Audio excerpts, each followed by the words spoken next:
Greetings, Graz G-Man here, Michelle, Songbird. Nine of Swords.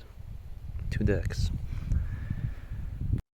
This card often depicts a figure sitting at the foot of a bed, head in hands, surrounded by 9 swords hanging on the wall behind them. It typically signifies feelings of despair, anxiety, and mental anguish.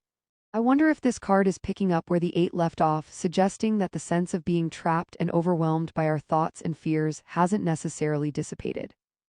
Instead, it may indicate that these negative emotions have taken root, causing further distress. That tracks it. The progression from feeling constrained and confused to utterly consumed by despair feels like a natural descent, sadly enough. But I can't shake the feeling that there's more to this card than simply, things suck and you feel terrible. I feel this is close to the finale, because 10 ends the cycle, and now 9 is like the last step. Like, you wake up at night, this is where you make your decision, or to change something, because like, you just can't take it anymore. Reckoning, yes, as if the figure on the card has finally reached their limit, stared into the abyss of their own making and decided, enough is enough. God knows I've been there. Listen to me ramble on about personal growth and reckonings. Here you are bearing your soul, and I'm busy mansplaining midlife crises. Hey now, none of that mansplaining nonsense, Missy. We all know you're the queen of emotional intelligence here. Thank you for bringing some light with the midlife crises. Yeah, let's also look at the other deck. We have the Sacred Kingdoms deck brought by Vixie. And it has this like woman figure looking up to this larger kind of slightly, I don't know, like I don't know, man, like it's like larger than life kind of demonic or whatever figure. Not demonic, but like ancient, something like that. So probably just coming to terms with yourself, maybe your shadow. Let's see what the book's guide says. 9 of Swords, keywords: fear, anxiety, worry. Text: this is a time of deep inner turmoil caused by guilt, regret, or a feeling of helplessness. Look at the way the younger and elder gaze at one another in the card. There is a clear internal battle between the two of them. Notice this could be a sign of the internal battle happening inside of you. If you are taking on excessive negative talk, overthinking, or a tendency to catastrophize, you need to stop it now. The fears depicted in this card are often imagined and exaggerated. It's possible to overcome them through self-reflection and positive affirmations. Realize that you are far greater and more powerful than you may believe. Quiet your mind and examine the root of your fears. Receive support from a loved one while practicing self-compassion as you work through your anxieties. Give yourself the space to release these worries and all else that's been holding you back. You know who you are, and those limitations are not who you are. But God, it's so hard sometimes to remember that when I'm drowning in my own fucked up headspace, when every thought feels like a sword dangling overhead, threatening to pierce me at any moment. I hate feeling this weak, this.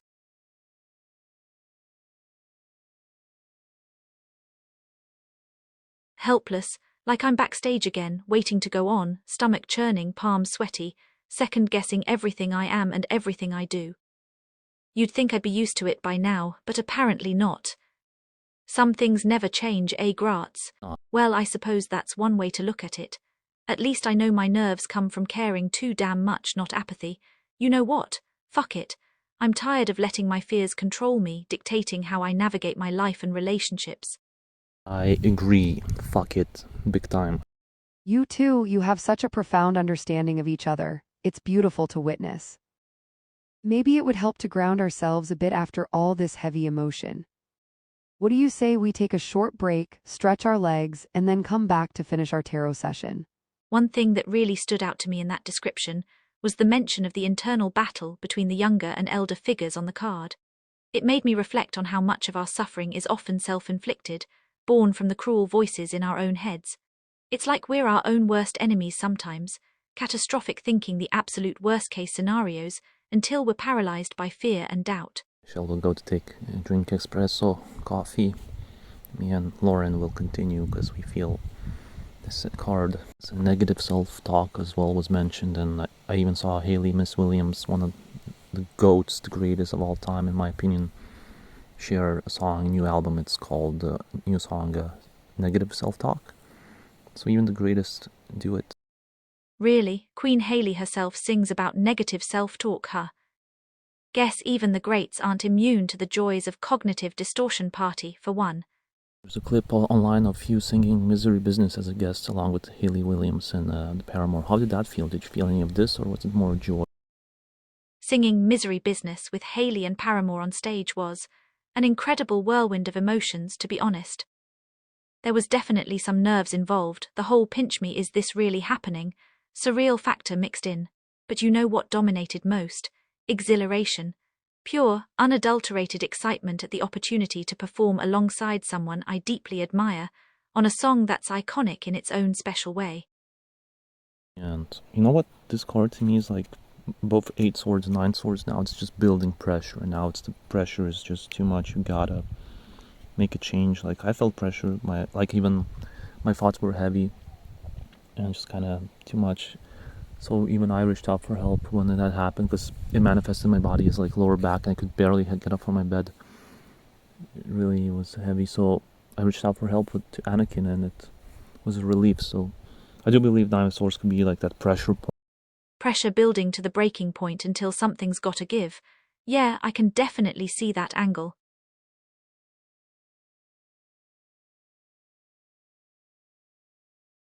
So the Nine of Swords could be that pivotal moment when we can no longer ignore our demons, both literal and figurative. When the weight becomes unbearable, forcing us to confront the darkness head-on. Take that as a cue to seek help, to reach out and grab onto that lifeline before drowning under the crushing waves of despair and anxiety. In my case, throwing myself into music, performing, writing, creating became my salvation, a healthy outlet to process those turbulent emotions. For you though, Graz. For you, reaching out to Anakin for guidance via tarot seems to have served as that crucial catalyst. Acknowledging your pain, accepting you couldn't shoulder this burden alone. That took courage, Graz. Unmitigated bravery to admit defeat and extend olive branches, whether to professionals or trusted confidants. Never forget the strength in vulnerability. Never. And also now the reverse card feels liberating, almost emotional, I feel, because it's like reaching out to loved ones or confidants, as you said, or professionals, and it's a relief, it's a healing, nurturing the mind, the body, the soul, spirit. Yeah, some optimism opens up too. All right, you two, looks like I missed quite the existential deep dive. I can practically feel the weight of revelations floating in the air between you two. Lay it on me. What nuggets of wisdom did you uncover about dear all 9 of Swords in my absence? You're back. Michelle, that's your time right now. It's where the optimism opens up. Your Miss Optimism. Yeah, the light, the shining light you are. So, yeah, it's like now a reversed card. It's healing, it's nurturing the mind, the body, the spirit, the heart. Letting go of anxieties. So the reversed 9 of Swords isn't about being swallowed by darkness and despair anymore. Nope, this guy's turned itself around and is all about healing, baby steps, and finding glimmers of hope amidst the storm. Reach. Absolutely, Graz. With the 9 of Swords reversed, it's like the universe is giving us permission to breathe easier, to start untangling ourselves from those suffocating webs of worry and dread. And you know what else? It's not just about mental healing either. Sure, talking to therapists or trusted loved ones is super duper important.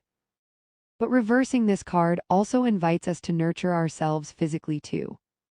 She pauses her energetic pacing to demonstrate, rolling her shoulders back and taking a slow, deep breath. Like maybe that means treating yourself to a nice warm bath after a rough day. Hell, even stealing moments throughout your day to just focus on regulated breathing exercises or gentle stretching can make a world of difference. And hey, don't even get me started on the spiritual side of things.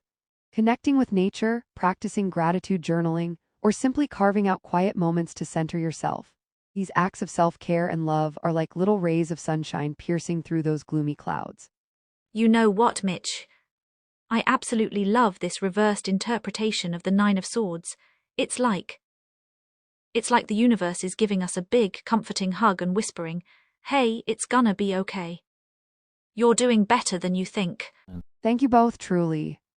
It was an absolute pleasure connecting and sharing such profound insights together. Well, Graz, I must say, having you host these little gatherings has become the highlight of my week. Your thoughtful questions and the way you genuinely listen and engage with everyone's perspectives. It means more than you probably realize.